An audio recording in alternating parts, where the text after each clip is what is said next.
Hey there, folks, and welcome to episode number 28 of the Weekly Ratchet. I'm your host, Jeff, and this is Tabletop Toolbox, a channel all about board games. And to prove it, I've got a whole stack of games just off frame here, and I'm going to talk about all of them today here on the Weekly Ratchet.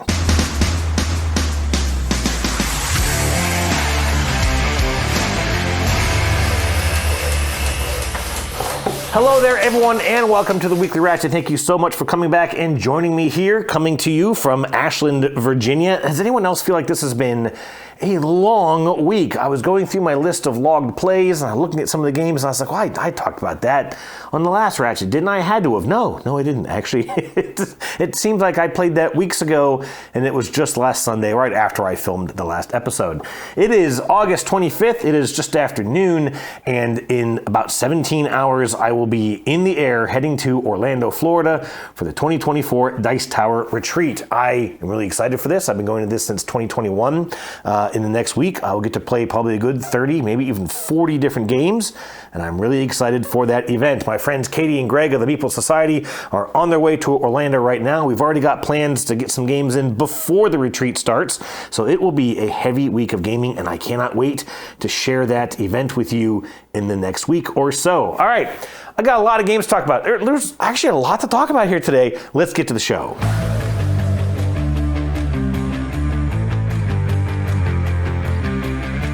All right, getting into some recently acquired games. I mentioned in the last episode that we had another local math trade that was taking place in the next week, and that was actually yesterday morning. I went down to Unplugged Games Cafe in Midlothian, Virginia, a fantastic place. If you're ever coming through and you want to break the play some games, you've got to check out Unplugged, a great place down in Midlothian. Great food, great staff, lots of games, cool place. And I got to pick up a couple of games. And I'm going to run through them, but the first one I'm telling you right now, I'm a little embarrassed to put on the screen. This is the Big Bang Theory party game. Now, real quick, I have watched a crap ton of the Big Bang Theory. It is just, it's been one of my favorite shows of the past, decade, whatever. We have the DVD set. When we got rid of cable, I was really kind of bummed that I was going to miss out on the 3 hours of Big Bang Theory they played every night on TBS. And so we went and we got the DVD collection. Now we don't watch it as much as we used to, but still we'll always have a disc popped into our little Blu-ray player, and we'll run through a couple of episodes before bed. It's just very calming. I know every line, I know every joke. We don't even pay that much attention to it. It's just kind of background noise, but it's calming. I have seen it so much that it puts me in a comfortable place, if that makes any sense. This is a party game. I thought it was going to be a trivia game. I was very wrong. It kind of follows that Cards Against Humanity aspect where you have kind of like a clue reader in each round, and they read off a clue card, and then everyone has a hand of cards. It just kind of uses a little theme or a little plot from one of the episodes. You're supposed to play cards that you think kind of goes with that theme, and then the person who read off the clue picks a winner. For some games that works. For a lot of games it doesn't. And so when I read the rules, I was like, oh, this is not what I thought it was. That's kind of a bummer. Who knows what I'll do with this? I don't see me ever playing it, but whatever. Next slight disappointment is Big Top by All Play. This is a very, very small box, and of course if I do this, it'll be horribly out of the focus, but that's okay. This is a All Play game about a circus. I want to say that it kind of uses this, I don't know what it's called, but you're filling in cards. There's like icons on cards, and when you meet certain criteria, you can fill in the spaces of the card until you complete the card, and then you score the card. I thought this was a game called Grand Carnival, which I believe is by Tim Fowers, which my friend Daniel brought a few months ago, and I had played. I probably talked about it on the Ratchet. I don't remember if I did or not. And I really liked that game, and I thought this was that game, and so I definitely want this one. It was not what I thought it was. Now, since then I have actually ordered Grand Carnival. It should be in here in the next week or so I'll talk about it then. I'll still check this out. What's the purpose of a math trade if you don't check out the games that you get? Except for that one. But whatever. Is Big Top by All Play. Up next is Legacy of You. This is a solo-only game by Shem Phillips. I know a little bit about it. There's this kind of a card play sort of sliding scale thing. I know there's a bunch of tracks you're trying to manage, which is a big Shem Phillips kind of a thing. I'm not a huge fan of the Shem Phillips games and the Garfield games. I've met Shem. He's a very nice guy. But I've just never really fallen in love with any of those games. But I've, of course, obviously, I've heard good things about this. I've never heard much of anything bad about any of those games. But since it's a solo only, and I've been talking about solo stuff, I want to try and get into some more solo games. And I thought I want to at least try this out. And since I could just trade for it, why not? Up next, this one might surprise you, is Woodcraft by Vladimir Suchi. I mentioned to my friend Katie of the Meeple Society that I was getting this game, and she said, I thought you hated this game because it broke your brain. Quote, that is my quote, that it broke my brain. And she's right, but I didn't hate the game. I just did not enjoy that playthrough. I did not like the way that it broke me. And I really feel this challenge to figure this game out. I think it's a neat game. I like the theme of it. And I just need to get better at it. So I might be trying this one out solo, or at least, maybe playing with my wife in a more sort of casual environment where I can spend more time to work out that puzzle. So I'm excited to try this one out, Woodcraft. Up next is Sid Meier's Civilization, the board game. This is the, I believe, 2010 version of the game. There is I think the other one is a 2002, if I recall. And that one is longer, bigger, and less favored out on Board Game Geek. I actually thought that was the version that I was getting. This is the newer version of it, which has a higher rating, a little faster playtime. And this is by Fantasy Flight. I also do have Civilization A New Dawn by Fantasy Flight, which is not quite as favored, although the expansion was supposed to really kind of fix that game. I just feel like the rule book is terrible. I'm hoping that I'm hoping I'll get to play this. It's one of those bigger games I think might be a little difficult to get to the table, but I've always liked that kind of Sid Meier's gameplay, that 4X sort of idea, and the fact that a lot of these games have multiple paths to victory. So I'm hoping I can check this one out before too long. The next one, it's a little bit of a backbreaker. This is Magnate. I believe it's called The First City. Something fell over. Magnate The First City. I don't know much about this. It's a city building game set in kind of modern era. It's got all these plastic buildings on it. It has this really neat little crane. I'm guessing it's maybe a first player marker or something with a little articulating boom to it, or a digger. I got this from a buddy of mine, Tim, a local gamer. He never played it. There's not a lot of information out about it. It's a decent rating out on Board Game Geek with a fairly high level of complexity. I love city building games, and I would love one that is a bit thinkier and maybe a bit more strategic, something to really sink my teeth into. So I'm looking forward to checking this one out. And hey, it has a solo mode, right? Now, the last one is also a little bit of a disappointment, and this is one of those problems that you can run into with these math trades. This is Through the Ages, A Story of Civilization. This is by Vlada Chvátil. This is the 2006 version of this game. However, it was listed online as the 2015 version, which is a new story of Civilization. That was the one that I wanted. That was the one that I put up my games for, but the person who was trading this away just typed it in and grabbed the wrong one and put that one on their listing. I've kind of reached out to try and see what we can do to resolve it, although it's kind of like once you set up the trades, you go and you bring your games, you're giving stuff away, you're getting the stuff that you're getting, and that's kind of it. There's no undos, because I did not give a game to the person who gave me this game. My game went to someone else, and they gave a game to someone else, and they gave a game to someone else, and it kind of loops around. This BGG online wish list generator maths all this stuff out, and so there's no just, oh, well, I'll just give you back your game, you give me back my game. No, there's like 7 people who might lose out on that whole sequence, and so it's really kind of hard to fix these problems, and that's one thing I'm starting to learn I'm not too keen on with these math trades. Last time I got a game that's app supported, and the app was long since abandoned. You couldn't download it, and the game could not. It's like a music generating game. It's a little trinkety thing, and I didn't have high hopes going into it, anyways.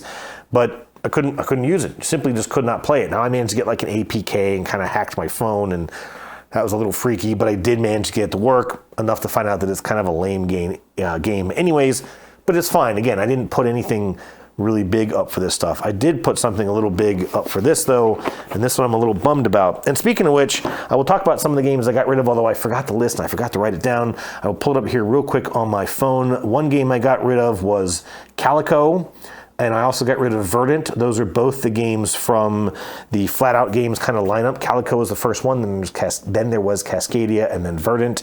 They're these, kind of tile placement, set collection, sort of, tile or card laying games. And none of them I really love, but with Cascadia and the newest expansion being a theme that I can most approach, the Verdant is fine. Verdant's a good game, but I just don't care about plants and rooms. Like, it's just not a theme that really speaks to me. So I got rid of those. I got rid of Bosk, which is a little... it's like a 2-phase game where you're putting out leaves, and it has to do with like its area majority at first, and then like a rows and columns scoring second. It's a little wonky. It's fine, but I played it once and didn't need to go back to it. Got rid of Black Friday. I reviewed that over in the Dice Tower. That was a review copy they gave me, and I didn't need to keep that one anymore, so I got rid of that one. Traded away Potion Explosion, which we only ever played once. I liked it, but it was just so light. You're getting marbles and you're kind of like filling in potions. I would have loved to turn it into a drinking game, but that was really going to be way too much work, and we just never got back to it. I got rid of Hostage Negotiator, which actually went back to my friend Tim, who I traded it from like a year and a half ago, a solo game. In fact, on the previous episode, Omar Hernandez and I were talking about Hostage Negotiator and Final Girl. Final Girl is the sequel to Hostage Negotiator, and a lot of folks have said that it's better than Hostage Negotiator. It was okay. It's kind of a dice chucker. You're trying to solve, cases, or you're trying to get a hostage situation sort of sorted out and rescue the hostages and all kinds of stuff. It was fine. It's very, very popular. Shut Up and Sit Down has a great review of it that makes it, I think, sound more appealing than maybe it really is. But it's fine. And then I got rid of The Wolves. That was a Pandasaurus game. I talked about that a couple of episodes ago. It was an interesting game. I'm glad I got to play it, but just not something that I ever would see myself going back to play. So I went ahead and got rid of those. Those are the games I got rid of. Those are the games that I got. And now we can get to Question of the Week.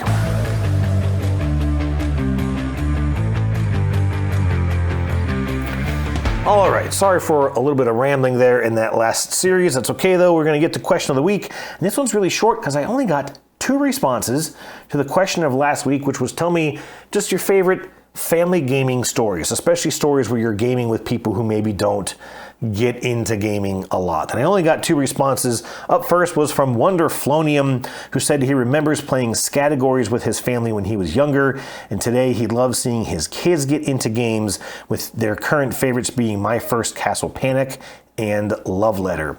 Yeah, it's really fun getting the kids into gaming, seeing my daughter kind of grow into gaming. And it's funny because my daughter's always one who kind of says, I don't really want to play games with Dad. I don't really like playing games. You like playing games. And then she found out that her new middle school has a board game club, and suddenly she's kind of interested. And I'm like, gotcha. Mary Beth Boyd told a great story about Spot It when she was playing with her family, and her sister-in-law called a splatter of green paint on one of the cards vomit, and that is still the term used endearingly today. Yeah, I know Spot It. We have Spot It. We've got the Christmas version, I think. And yeah, it's just a fun little silly card game, a great game for playing with families and inexperienced or uninitiated gamers, if you will. But that's a great story. I appreciate that one. I'll also share an old story. I won't flash this one up on the screen, but Mark B from Australia, back in episode 24, I asked the question, what keeps you into gaming? What brings you back to gaming? That kind of stuff. And he told another category story, which was kind of ironic.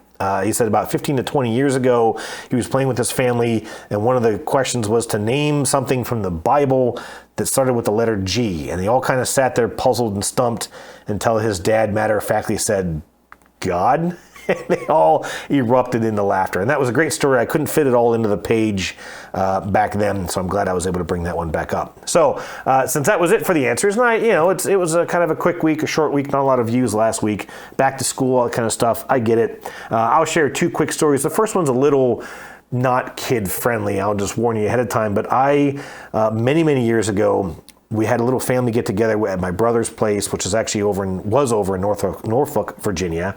We just had to get together. It was my parents, him and his wife and their daughter, me and my wife and our daughter, who I think was maybe 2 at the time. I mean, she was walking, but, didn't have a huge vocabulary at the time. I still have a picture of my mother and her 2 granddaughters just all laughing together. It was a great time. But we played Cards Against Humanities. Now, this was before I really got into gaming. I was the clue reader, and I was reading off the black card. And a quick backstory, for as long as I can remember, my dad always said, my dad always joked, my dad's got a weird sense of humor, and he always joked that, I can't wait till I get older and one of you kids is going to have to change my diapers. Weird sense of humor, but it's just always been this running joke over the years that, you just wait till you're changing my diaper, son, whatever. The black card I read was, when my dad got older, he got really into blank. I was playing with my sister-in-law and my wife, maybe my brother, I don't remember, and they all slid their cards to me, and I start reading them off, and my sister-in-law had slid a card that said, running around naked, pissing and shitting everywhere. And I had to have laughed for 5 or 6 minutes just straight, just gut laughing, top of my lungs, howling, because of that connection to the backstory, which I don't even know that she knew about. I mean, they'd been married for a couple of years. Obviously, they had a daughter. I think she was maybe 5 or so at the time. And it just hit me so hard, and I laughed so hard that I was in pain. I almost threw up. It was just so funny. Oh yeah, and she won that point for sure. I love that story. I still remember that.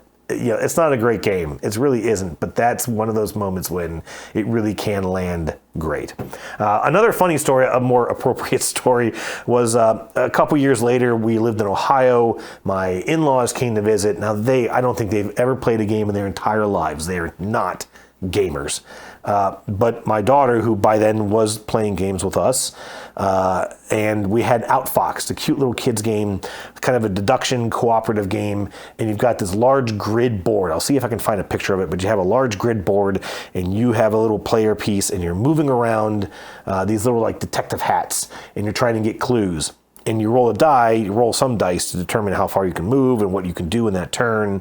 And then you just go anywhere you want on this grid. I believe it's all orthogonal movement. And then my daughter was actually teaching my in-laws, and my mother-in-law goes, so you can just go anywhere on the board? Like, I don't understand that. And it was so interesting to me, having now already played, at that time I'd only been playing games maybe a year, but I started off with Kanban from Vital Lacerda and Archipelago, and all these kind of heavier games. And so to see someone just surprised by what already to me was kind of a simple idea, just this idea, what do you mean you're not just following a pre-built path like Monopoly and Candyland and all those other games? And I just thought that was a surprising it made sense. I got why she was confused by it, but it really kind of surprised me. So anyways, those are my stories. For next week, for next week, I'm not going to do a regular Ratchet episode. I'll be back, after the retreat. I'm going to do a special episode about the retreat, and then I'll kind of resume to normal Ratchet operations the week after. So I'll go ahead and ask a question for that episode. I want to talk about expansions. I'm going to talk about an expansion here in just a moment. I want you to tell me your stance on expansions. Do you buy expansions? Do you think games shouldn't have expansions? Are you kind of a collectionist? Do you have to have everything? Is there a game that has an expansion that you just absolutely have to have? Is there an expansion that really just kind of let you down? I'm curious, kind of where you stand with game expansions. That is a question for next week. And now I'm going to go ahead and get into some recently played games.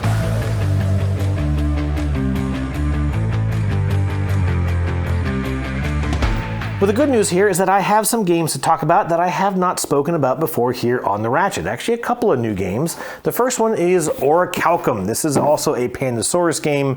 I have had this one for a while. I bought this one back in maybe early 22, late 21. I'm not really sure. My wife and I played it, I want to say shortly after we got it. This was billed as a light 4X game. It is not a 4X game. But I had a really bad game of it. I didn't have a good experience. This is a game where you are, sort of set in this ancient, it's set in Atlantis, and you're trying to sort of build out your map of Atlantis while also dealing with monsters, trying to, maybe appeals to some of the gods. You got to build temples. You're collecting Orichalcum and using that to get, some points. And then as you're building out your map, you can attract the attention of titans who will also give you some benefits while you have them in play. This is as I'm sitting here talking about this, I realized that we got a rule wrong. oh well, whatever. This is a race to get 5 points, right? And as you get these titans, they can give you a point. When you build a temple, they give you a point. If you spend 5 orichalcum to just build a giant coin, you get a point. And the weird thing is as you're laying out these tiles, you get these monsters that come out, and if you have a monster on the board, you can't build anything in any of the spaces around that monster. And the first time that we played this, I had a monster that I could not get rid of. I couldn't roll high enough to get rid of this monster, or the one-hit kill that you could get a 1 in 6 chance of. I couldn't defeat this monster, and it just set me back for several turns because I was trying to get something built on a specific spot, and I couldn't do it. And so after that play, this game just sat and collected dust for a bit. I thought it was getting traded away last week or yesterday.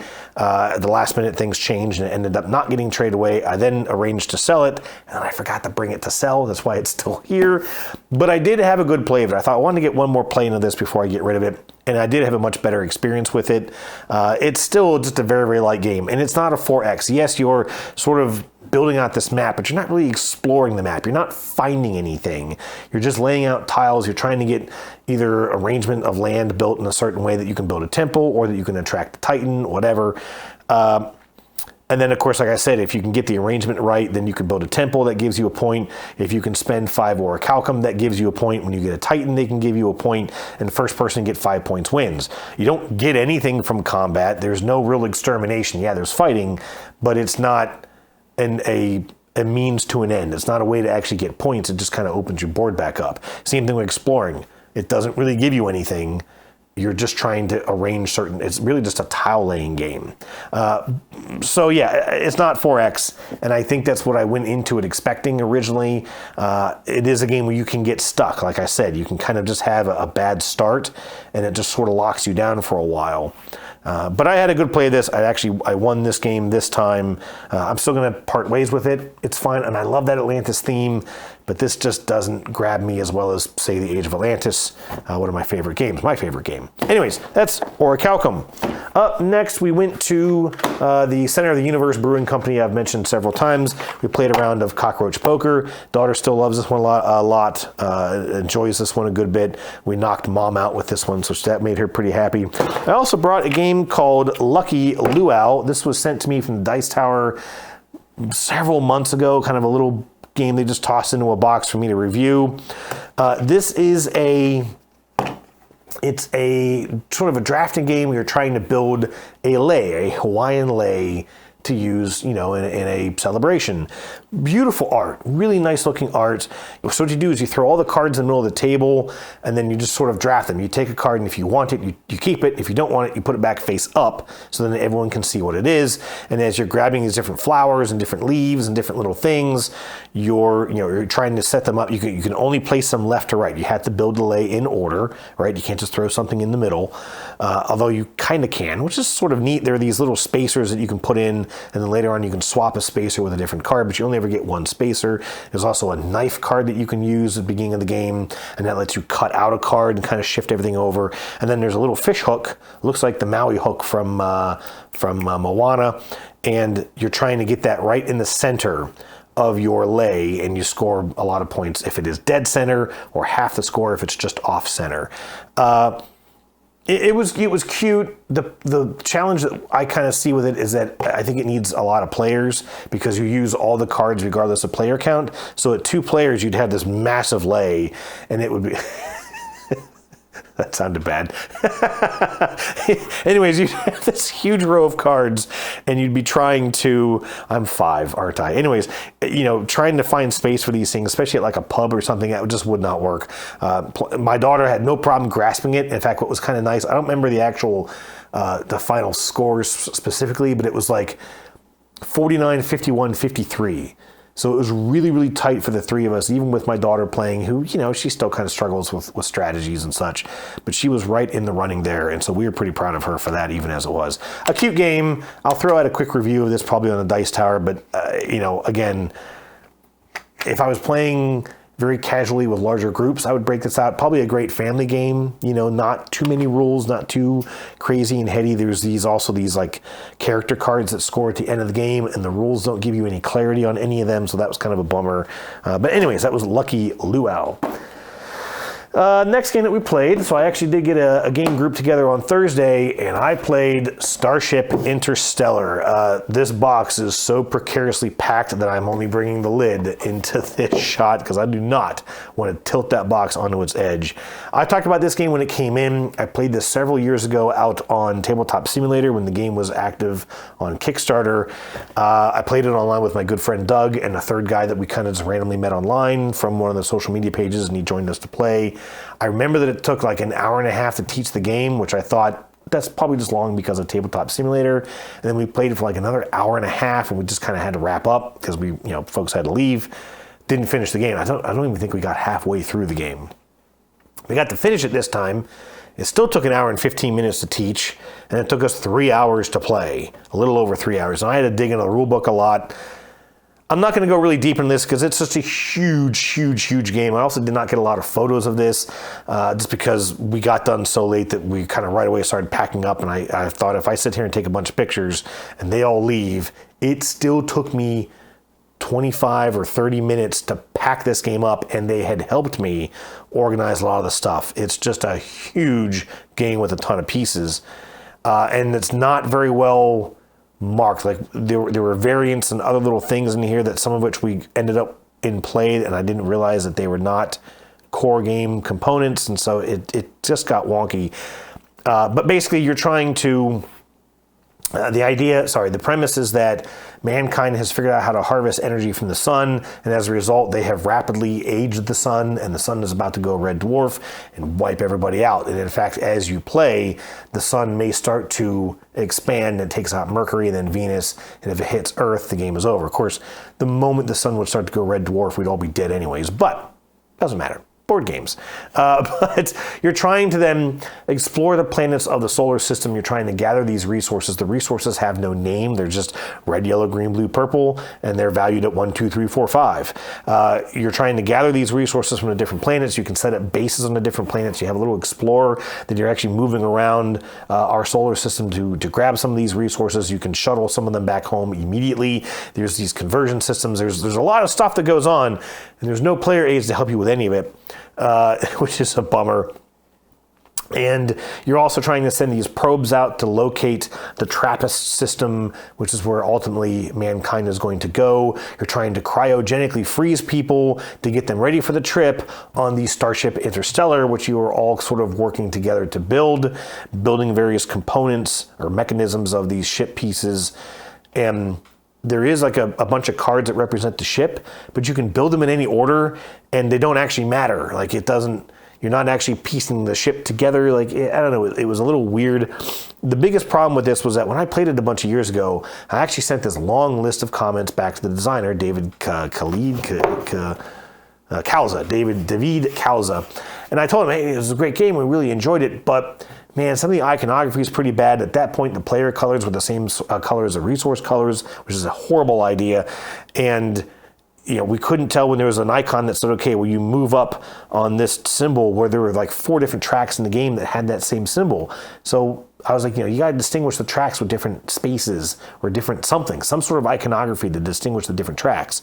Some of the rules just had a lot of ambiguous wording. Your player supply is called your personal reserve, and your explorer cargo is called the explorer board, and yet the one thing says, well, put fuel into your supply. Well, what is my supply? I have a personal reserve, I have an explorer board, but what is my supply? And I still don't know the answer to that. I got to look that up. And so I'm really kind of perturbed. I mean, listen, I'm not a game designer, I get it, but I've played hundreds of games, and if someone's giving you feedback like, hey, look, your game is not doing stuff that a lot of other games do, you should really take this stuff into consideration, and you just flat don't, what do you expect?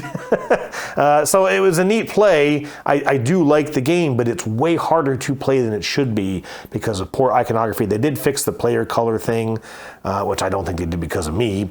Obviously, they got enough feedback that they did, but a lot of the other things were still just very vague and very hard to understand. There were a couple things that we kind of guessed. I think this is how it should work because thematically that would make sense. Anyways, I don't know if I'm ever going to get to play this again. We enjoyed the play. I lost it very badly. But, it's so long, it's so clunky that I just can't see people going, hey, let's play that really big, hard, long, weird space game again. Anyways, that was Starship Interstellar. And the last game I snuck in just last night was Honey Buzz Fall Flavors. I've had this one for a little while. This is a expansion to the Honey Buzz game. This is from Elf Creek Games. I played the original Honey Buzz at the Dice Tower Retreat back in 2021. I had a great game of it. I think I won that one. Maybe not, I don't remember. But I really liked it. And so when they announced the expansion, I had already bought the base game. When they announced the expansion, I ordered it. This game took forever to deliver to backers. People were getting kind of antsy. I'm kind of used to it. But this is neat. It changes up the baseboard. It adds some other things you can work towards. There's fruit in this game instead of nectar from the base game. You're still collecting honey, and it's all the same honey pieces, but they just have different names. You're still fulfilling orders, but then there's a couple other little modules. So this expansion added little things. So there was like a leaf foliage scoring at the end game that we added in. There's a, what's it called? A festival board, where you can actually retire your bee workers at the end of a turn to trigger a festival card, which will give you some extra scoring, or you could just take an extra action. So if you're really trying to beat an opponent to something, you could retire a worker to take that action, which I was the only player who ever used that board. I only used it once, but I actually really did enjoy this game. The only problem with it is that you used most of the stuff that's in this box, only a couple things from the original box, and I couldn't quite figure all that out. So it took me over an hour to set this thing up. Of course, I was also still punching it and getting it all organized. It took me not too long to teach it to my wife, but then we knocked out the game in barely an hour. I was surprised at how quickly the game went, and I had a good play of it. My wife liked it, but she was kind of struggling to get it. She had played the base game before. She actually won it before the first time she played it, but didn't remember it. So, she was kind of starting fresh. But it was a neat game. Fantastic components in this. Of course, I got the deluxe all in and everything, but it's a beautiful game. I'll have some pictures I'll be showing throughout this, of course. So yeah, glad I finally got to play Honey Buzz Fall Flavors from Elf Creek Games. Hey folks, that's the Weekly Ratchet. That's it. Thank you so much for tuning in.